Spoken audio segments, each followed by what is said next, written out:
Olá, abençoados, graça e paz, sejam todos bem-vindos ao canal da Graça Pura. Me chamo André Pimentel, bem-vindo, amados. Que bom poder estar podendo falar com vocês. Se inscreve no nosso canal, olha, compartilha as nossas mensagens, deixe seus comentários e já vai deixando um like aí. Bom, nós temos aqui um tema daqueles que para muitos será sempre uma pedra de tropeço e para outros descerá rasgando igual uma espinha de peixe pela garganta, mas descerá. E também há aqueles que receberão de primeira com uma limpidez que somente o Espírito Santo é capaz de fazer isso conosco.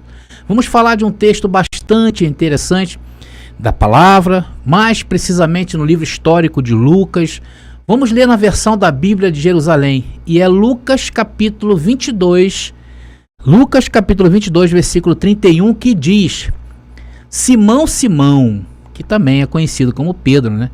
Eis que Satanás vos reclamou para vos peneirar como trigo. Abençoados, eu vou trazer primeiro o contexto dessa passagem e depois nós vamos trazer o entendimento da palavra Satanás, o que ela quer dizer aí nesse texto. Será que é um ser? Será que está se falando que Satanás pediu, né? Pediu a Jesus para cirandar, em algumas versões fala cirandar, né? A cirandar com Pedro? É isso que nós vamos ver nesse vídeo, ok? Preparados aí? Graça neles! E nós também. Agora é a hora da palavra. Meus amados irmãos, minha família da fé, queridos eleitos, predestinados para a salvação da mente.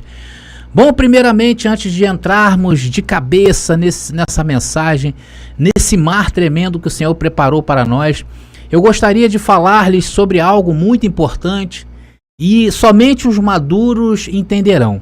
Porque, abençoados, no nosso meio ainda temos muita criança. E eu mesmo posso ser uma criança em um determinado entendimento. Porque quando eu falo criança, é quando o Senhor ainda não revelou aquele mistério que ainda está oculto. Só para vocês terem uma ideia, até um tempo atrás, há pouco tempo, abençoado, eu mesmo quando me falavam acerca da parousia, né, que a segunda vinda de Cristo aconteceu no ano 70, olha, abençoado, eu torcia o meu nariz, eu agia como criança, não queria nem falar sobre isso. E olha, com 25 anos em graça, hein? Eu torci o nariz mesmo, abençoado. Porém, sempre respeitei os abençoados. Jamais foi a canal de ninguém aqui afrontar os deuses que estão aí com a palavra da graça. Jamais, sempre respeitei, né? Entendi até que Deus tinha aberto o entendimento daqueles abençoados e simplesmente respeitava. Porque, abençoados, uma coisa que eu tenho graça e aprendi a crescer nisto, que são duas palavras. É a convicção que eu tenho, que este é o único caminho, e a confiança, que este é o único caminho. Então depois o Senhor foi abrir o meu entendimento. Ele me deu o privilégio de entender o ano 70. Olha, e digo que muitos pensamentos que ainda estavam abertos em minha mente sobre a graça foi fechado quando o Senhor me revelou o ano 70. E assim é a vida em graça. A vida em graça, abençoados, não é águas paradas. Aqui a água ela se movimenta de um lado para o outro. Aqui os mistérios continuam sendo revelados. E não são aqueles mistérios que a gente um dia ouviu falar, que era aquele profeta que se levantava, dava duas piruetas, uma cambalhota e um mortal, e ele dizia: eis que te digo que tu um dia ainda vai morrer.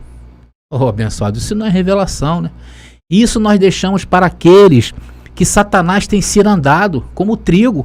Esse pensamento é do sistema religioso. Aqui a revelação te pega, te joga para o alto, te revira do avesso, mexe com as suas estruturas, porque as revelações não são deste mundo. E assim foi o meu entendimento sobre o ano 70 depois de Cristo, das coisas em graça. Então só podemos entender se o Senhor nos permitir. Caso contrário, esperemos com confiança e convicção. Essas são as duas palavras que nós, os salvos na mente, temos que ter. Confiança no caminho que andamos e convicção no caminho que tomamos, que é a verdade. Depois que nós aprendemos a usar essas duas palavrinhas dentro do nosso contexto, tudo parece ficar mais claro. Ainda que as coisas não estejam claras, mas a confiança e a convicção que temos faz tudo tornar-se mais fácil e mais claro. Vocês estão me entendendo? E uma revelação tremenda que chegou até nós um dia foi descobrir que Satanás, assim como o diabo e o demônio, como seres espirituais, nunca existiram. Não é verdade? Essa revelação chegou há pouco tempo para nós. E hoje nós temos convicções e confiamos na palavra de Deus, que estas palavras foram sendo modificadas, adulteradas, prostituída ao longo dos anos pela falsa igreja. E vocês já sabem qual o objetivo dessa falsa igreja em manter essas palavras como seres espirituais que têm o poder de levar uma pessoa para um suposto inferno. Então a convicção que temos é que essas palavras são adjetivos. E eu já trouxe aqui neste canal várias mensagens de vários versículos em que aparecem, né, essas palavras. E a gente vai lá, o que faz nessa mensagem? Destapa o ensinamento errado e aplica o ensinamento certo. Eu sei que tem muitos que ficam ainda com esse entendimento entalado, com essa espinha na garganta, mas tem confiança e convicção. E com o tempo, o próprio Senhor lhes esclarece. E foi assim que ele fez comigo. Eu tenho a convicção que ele vai fazer com você. Assim é a graça, senhores. Confiança e convicção. Então, vamos dar uma repassada só para entendimento o que quer dizer estas palavras em seus originais. Vamos pegar a palavra diabo primeiro, a palavra diabo. Diabo vem do grego diabolos e quer dizer adversário, inimigo, o que se opõe, uma ideia contrária. E em alguns textos, dependendo do seu contexto, também quer dizer acusador. Ou seja, são adjetivos. São coisas que a gente, no dia a dia nosso, nós podemos ser um inimigo. Dependendo do que se fala. Existe hoje os inimigos de Deus, que são aqueles que tentam servir a ele com a carne. Esses são os opositores e estão aí o sistema religioso. Olha, já a palavra Satanás, que é de origem aramaico e hebraico, e quer dizer Satã, é basicamente a mesma coisa que o diabolos em grego, ok? Já a palavra demônio, né, é algo que todos temos, que é um gênio. E esse gênio pode ser bom ou mal, uma espécie de pensamento, e todos têm. Às vezes se manifesta quando a pessoa só maquina o mal contra a outra, por exemplo, está se manifestando, ou essa pessoa está endemoniada por um gênio ruim. O contrário também é verdadeiro. Quando uma pessoa tem um gênio bom, ela está endemoniada por um pensamento bom. Sendo que a falsa igreja deturpou esse entendimento. E hoje, para muitos, é um absurdo pensar assim. E isso para muita gente engraça também. Ok? Imagina dentro do sistema religioso isso. É uma bomba nuclear, né? Então, depois destas considerações, vamos cair agora, de fato, dentro da mensagem. Vamos primeiro falar dessa figura do discípulo Pedro, né? Afinal, nós estamos falando de um discípulo, Pedro. E quem foi Pedro, afinal? Queridos, Pedro foi um dos discípulos, ou apóstolos, né, mais chegados a Jesus. Um personagem marcante para todos, pois todos lembram de Pedro. Talvez muitos não saibam, por exemplo, quem foi Natanael ou Bartolomeu. Você sabe quem foi Bartolomeu? Foi um discípulo de Jesus. E Simão? Quem, André? O Pedro? Não, o Zelote. Foi outro discípulo. Foram discípulos que não apareceram muito. Porém, Pedro foi diferente. Pedro estava sempre conversando com o Senhor. Pedro e Judas também. Judas também foi outro discípulo bastante marcante. Um por negar, no caso Pedro, e outro por trair, no caso de Judas. Naquela época, abençoados, quando Jesus nasceu, era muito comum surgirem muitos que se diziam ser o Messias, o prometido de Israel. Então a promessa havia para aquele povo. E a promessa era para que livrasse aquele povo da escravidão. E nessa época, Israel estava subjugado, escravo de Roma. Então, quando um Messias, ou quando alguém se declarava um Messias e passava ali por Israel, por aquelas bandas, né, o povo se aglomerava para ver se aquele era o que iria tirar o povo dessa escravidão. E aconteceu mesmo com Jesus de Nazaré. Sendo que esse movimento de Jesus de Nazaré foi um movimento muito mais forte, mais imponente, e que muitos se animaram para seguir a Jesus. E com Pedro não foi diferente. Sendo que Pedro primeiro teve que ter alguns encontros com Jesus depois de seguir de fato, e isso aconteceu. Então Pedro, ele tinha um negócio, né? Pedro tinha uma pequena companhia de pesca. Devia ser alguns pescadores que se uniram a Pedro, e Pedro, com aquela coisa de liderança, né? Um homem mais bruto, um homem mais rude. Então colocaram Pedro ali para ser como se fosse o dirigente da associação de pescadores. E assim era Pedro. E todo empresário daquela época, como Pedro, né, tinha horrores a Roma, porque tinham que pagar tributos e sempre sobrava pouco dinheiro. E Pedro resolve então seguir a Jesus, abandonou tudo. Eu creio que os motivos de Pedro de seguir Jesus foi mudando aos poucos, pois o espírito de Pedro era de uma pessoa muito difícil de lidar, uma pessoa extremamente ignorante. Tem uma passagem interessante que Pedro, um experiente pescador, não havia pegado nenhum peixe. E quando Jesus chega de manhã, fala para ele lançar a rede de novo, né? E quando ele atira e puxa a rede, e eis que ela veio cheia de peixes. Então Pedro ficou maravilhado. E era interessante isso, porque no ponto de vista dos negócios de Pedro, pois Pedro era um dono de uma companhia de pesca, e se associar a Jesus não foi mau negócio. Isso olhando pela ótica humana. Afinal, Jesus era milagreiro de peixes. Esse era o espírito de Pedro. E demorou muito para que Pedro entendesse o porquê do seu chamado. Demorou muito, abençoado. Notamos isso em várias partes da sua caminhada com Jesus de Nazaré. Ele demonstrava muitas dúvidas, falta de fé, porque na mente de Pedro e de todos os discípulos, eles participaria de um grande evento da libertação do povo. Eles imaginavam que ali ia acontecer um levante. Por isso que a maioria deles, dos discípulos de Jesus de Nazaré, andavam de espada. Você sabia disso? Eles andavam armados? Veja quando Pedro cortou a orelha do soldado romano, quando Jesus foi preso. Ele estava com uma espada. Então, na passagem que Pedro, né, andou sobre o mar, né? No começo, Pedro foi até bem, né? Ele foi bem ali, caminhou, não chegou a caminhar, mas ali com a mão, na mão com Jesus de Nazaré. Mas, em algum momento, entrou uma dúvida. Essa dúvida entrou em Pedro e ele começou a afundar. O que é isso, queridos? Senão a oposição. A dúvida é a oposição. Porque em determinado momento, Pedro confiava em Jesus de Nazaré. Mas, devido a algo que entrou dentro dele, né, ele começa a afundar. Mas, quando a gente fala que algo entrou dentro dele, a bem da verdade, nós estamos falando da carne. A carne é que se opõe às coisas de Deus. E ali naquele momento, Jesus de Nazaré representava Deus.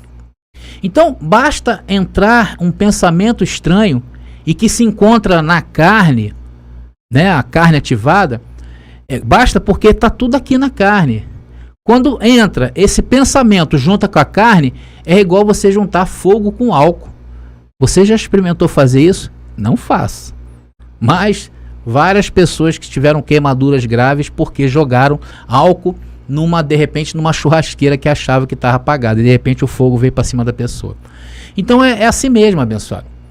Então alguém aí já se pegou, você abençoado que está vendo essa mensagem, você já se pegou pensando, né? Pensando aí, de repente vem um pensamento estranho, como um vento, né? Como um espírito. E aí você está pensando aí em coisas excelentes, e de repente, do nada, entra um pensamento mau e estranho. Abençoados, queridos, isso não vem de fora, é algo que já está dentro de cada um. Mas muitas das vezes, como a força de expressão, você diz que você estava parado e de repente entrou um pensamento. Não é que entrou, já está dentro de você. E com Pedro não foi diferente. Com Judas não foi diferente, ok? Estes tinham um pensamento diferente do que era o espírito da missão de Jesus de Nazaré. Vocês estão começando a entender aquele versículo que eu li no começo? Jesus, abençoados, iria se entregar.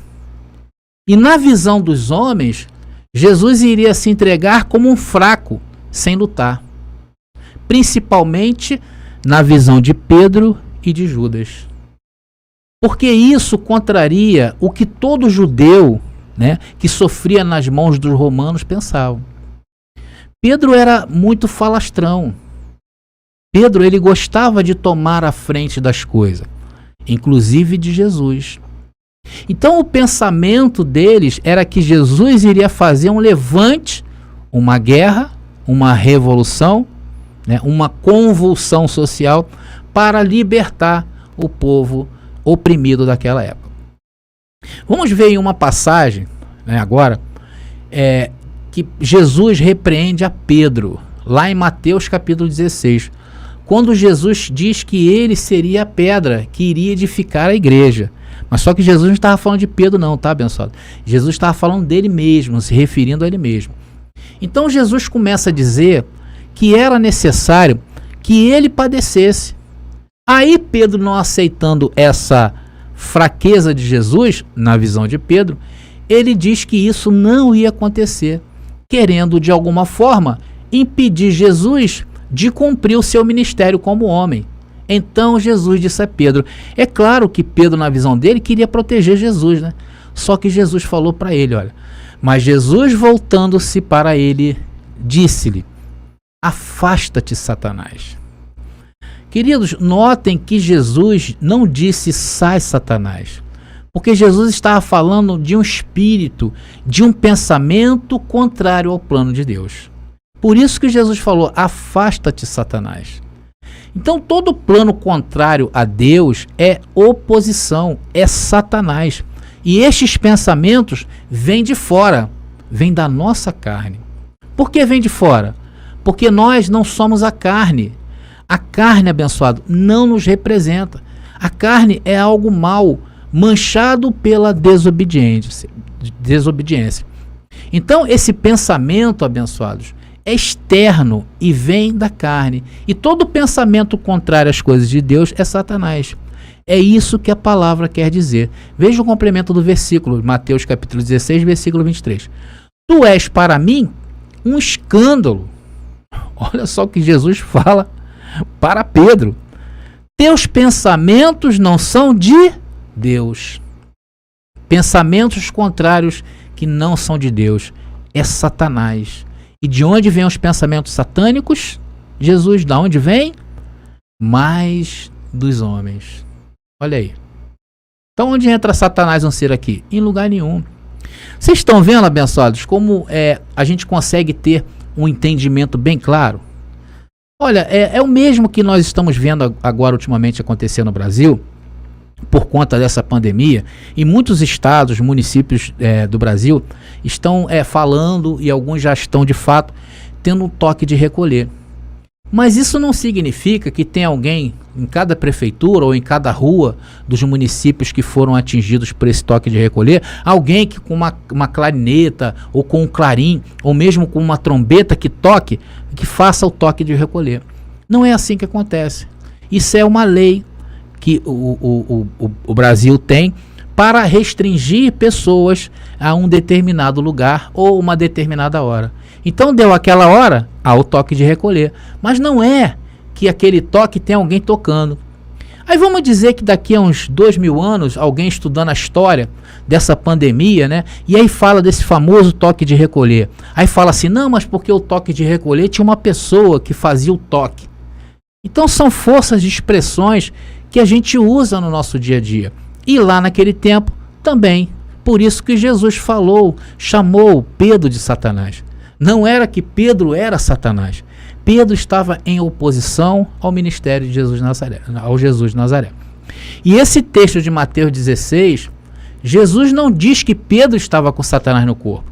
Ele simplesmente diz que Pedro era Satanás. E isso aconteceu também com Judas. Vamos ver? João capítulo 6, versículo 70, diz: Jesus acrescentou: não vos escolhi eu todos os 12? Contudo, um de vós é um demônio. Olha isso, abençoados. Jesus escolheu um demônio para andar com ele, porque se formos interpretar estas passagens assim literalmente, teremos que dizer que sim. É claro que aqui se trata do original, e temos que entender o original das palavras, principalmente para palavras que não são de origens do português. Por exemplo, estas palavras, diabo, satanás e demônio, temos que entender o original, o que ele quer dizer. E eu já falei sobre isso. O problema é que a falsa religião prostituiu essas palavras. Essas palavras bíblicas, eles atribuíram elas a um ser espiritual. E diante disso criaram o quê? Sofismas na mente das pessoas. O que é um sofisma? Uma mentira transformada em verdade. E isso se tornou o quê? Uma fortaleza para se entender a graça. Criou-se uma oposição, criou-se um diabo, criou-se um satanás em relação às coisas de Deus. Então, por causa desse sofisma criado, nós da graça que estamos em revelação sendo revelados, chamamos o sistema religioso de Satanás, porque ela cria esse espírito dentro das pessoas. E isso cria um demônio, que é um gênio, um pensamento manifestado. Vocês observam isso quando eles do sistema religioso escrevem nesse canal. Verdadeiros opositores da graça, manifestando demônios nos maus comentários que fazem. Você já viu? Eles destilam ódio. Eles querem que todos que pensam diferente deles queimem no fogo eterno, não é verdade? Muitos aí falam: André, olha, você vai um dia bater de frente com Deus e você vai ver o que é bom. Então eles ficam assim, como se fosse amaldiçoando a pessoa, né? O que é isso? Um cacodeimon, um espírito mau, um gênio mau, um pensamento mau. Que vem o quê? De fora. De fora da onde? Da carne. Porque nós não somos a carne. Nós somos o espírito que está dentro da carne. Vocês estão entendendo? Então, abençoados, era isso que Pedro tinha, carne ativada. E foi duro para ele se enquadrar. E como é duro para todos nós, né, se enquadrar dentro das coisas de Deus. Afinal, temos algo muito forte que combate conosco dia e noite para que nós não alcancemos tal revelação. E isso é uma luta, abençoados. Se nós nos deixarmos levar pelas coisas desta vida, seremos com certeza opositores de Deus.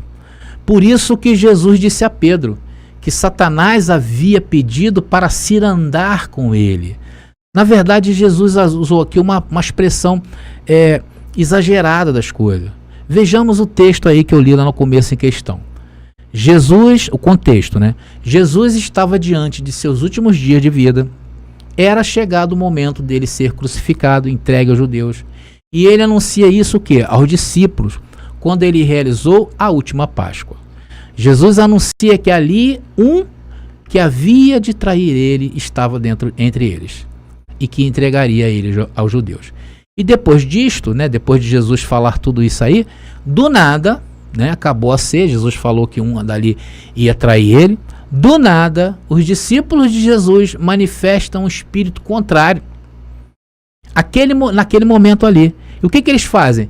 Decidem brigar para ver quem era o maior deles. Acredita nisso? Abra aí, abençoado, Lucas capítulo 22, versículo 24. Estamos vendo o contexto daquele texto que eu li no começo. E diz lá: surgiu também entre eles uma discussão. Qual deles seria o maior? Abençoados, quando eu li isso, fiquei pasmo, sem entender nada. Eu pensei assim: como pode, em um momento daqueles, da paixão de Cristo, aqueles homens começam a brigar entre si? Será que eles já estavam disputando o lugar de Jesus? Mas esse era o espírito que permeava a mente daqueles homens. Tanto que Jesus voltou para que crescem na sua ressurreição e andou com eles durante 40 dias. E mesmo assim, durante esse período, houve discípulo que duvidou. Vocês sabem da história de Tomé. E aí Jesus teve que ser duro com eles naquele momento. Porque eles achavam, na verdade, que Jesus seria uma espécie de general de guerra que iria lutar contra os romanos, que seria uma luta armada. Veja o comportamento destes homens. Aí Jesus lhes diz quem é o maior no reino dele, na guerra dele, na disputa de Jesus. Veja o que Jesus falou. Versículo 27. E ele lhes disse: os reis dos gentios dominam sobre eles, e os que têm autoridade sobre eles são chamados benfeitores. Mas não sereis vós assim. Antes, o maior entre vós seja como o menor, e quem governa como quem serve? Pois qual é maior, quem está à mesa ou quem serve? Porventura, não é quem está à mesa? Eu, porém, entre vós, sou como aquele que serve. E Jesus se declara ser o maior, e que ninguém tomará a sua frente. E o que estava no coração daqueles homens não dava para ver, mas Jesus conhecia cada um daqueles homens lá no seu íntimo, porque eles andavam com ele. Veja na continuação no verso 28 ao verso 30, e diz: e vós sois os que tendes permanecido comigo nas minhas tentações. E eu vos destino o reino, como meu Pai me destinou, para que comais e bebais a minha mesa no meu reino, e vos assenteis sobre tronos, julgando as 12 tribos de Israel. Aí está o que iria acontecer com aqueles homens. Aí Jesus, conhecendo a Pedro, dirige-se a ele e lhe mostra o que já estava há muito tempo em Pedro, o seu ímpeto carnal. Veja, Lucas 22, versículo 31, usando agora a versão João Ferreira de Almeida. Disse também o Senhor: Simão, Simão, eis que Satanás vos pediu para vos cirandar como Pedro. Pedro, na realidade, não havia convertido a sua mente. Pedro participou de tudo o que Jesus passou. Foi amigo íntimo. Só que a mente de Pedro estava em outros objetivos, que era o contrário do objetivo de Jesus. E aquele momento seria decisivo para Pedro. Por isso que Jesus falou que esses pensamentos que vêm de fora, da carne, e neste momento da história, né, que nós sabemos que nesse momento Jesus ainda não tinha ressuscitado e nem vindo na sua segunda vinda, os espíritos dos filhos de Deus estavam mortos por causa do pecado e da lei de Moisés, e a lei que era a força do pecado. Por isso que Jesus usou essa linguagem, que em grego diz que era um pensamento opositor, um pensamento contrário à obra de Cristo. Essa era a situação atual de Pedro em seus pensamentos. Pedro, esse pensamento em oposição vai acabar com você. Era isso que Jesus estava dizendo. E Jesus no verso seguinte diz que rogou por Pedro. Eu vou ler aí.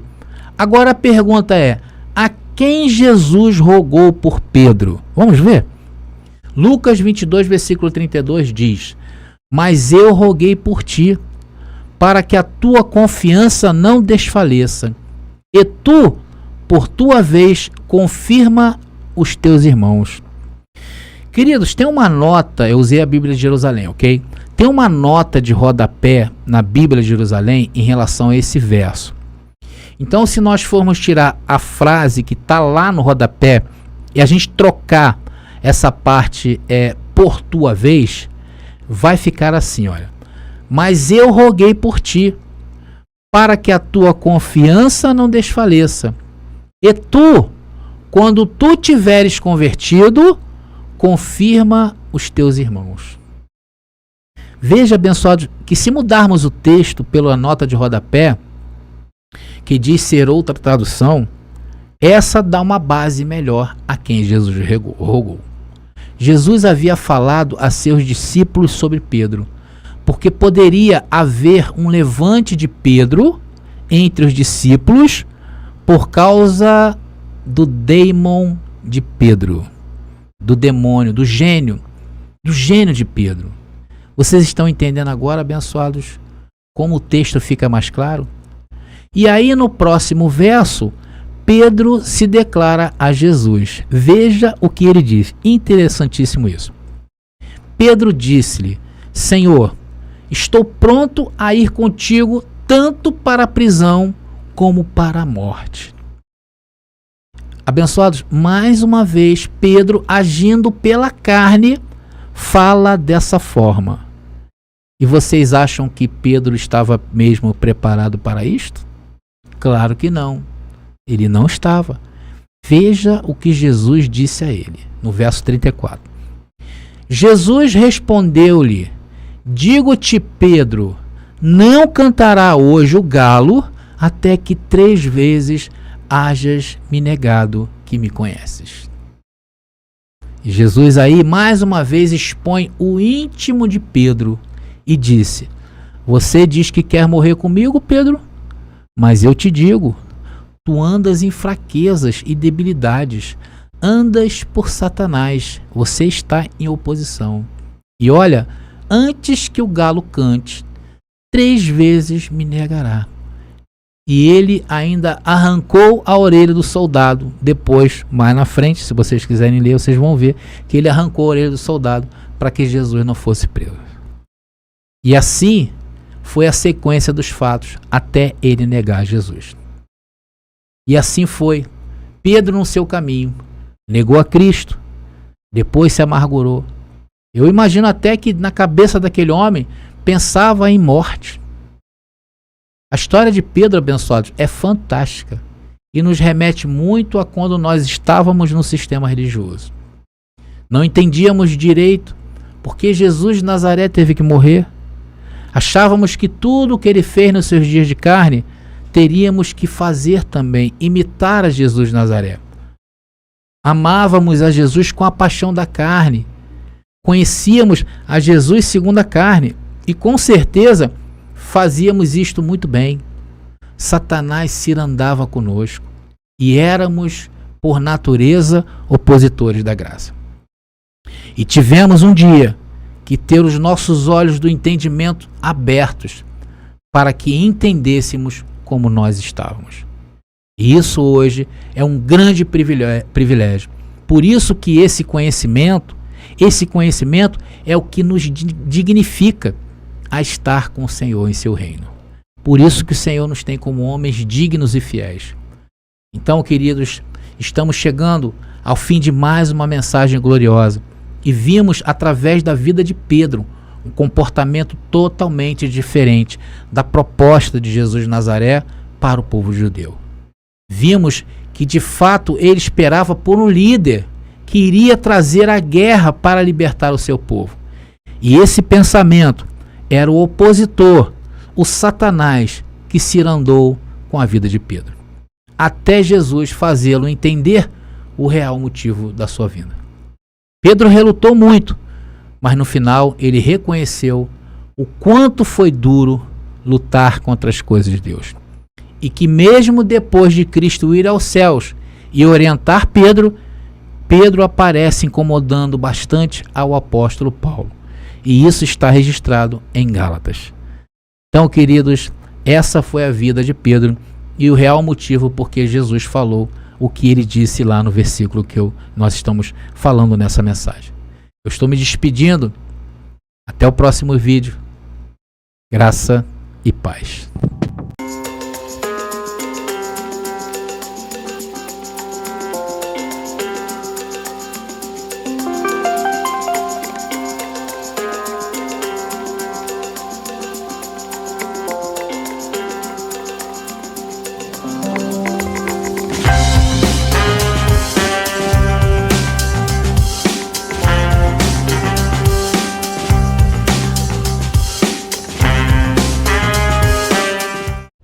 Você pediu nossos estudos em apostilas? Já chegaram e estão disponíveis. Elas estão divididas em 10 temas com referências, esboços e comentários. Ideal para quem quer ensinar em família, em reuniões ou mesmo para quem deseja abrir um canal no YouTube. Faça contato agora mesmo pelo nosso WhatsApp 21 979 87 46 68 21 979 87 4668. Nossas apostilas foram feitas para você ensinar com qualidade e harmonia com a palavra.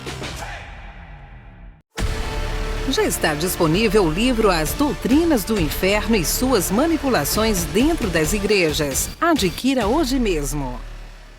Somos o povo, jamais em toda a terra. Vamos a